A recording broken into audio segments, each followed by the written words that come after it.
Hey guys, so in this video I'm going to teach you guys how to fix the OBS Studio, the software that you can record the screen. So now I am using a cam studio, but my OBS is showing the black screen. So how to fix this? So I have a laptop with me and Windows 10.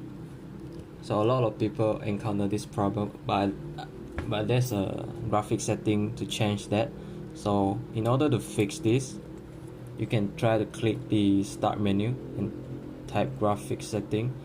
Here you can see the graphic setting.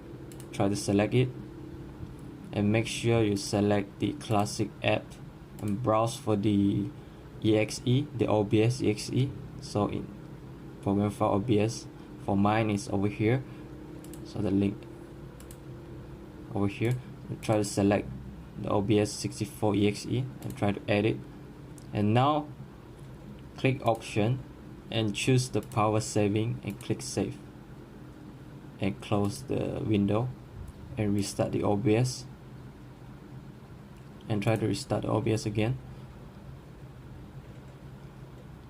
and now it will display the screen, and that's it.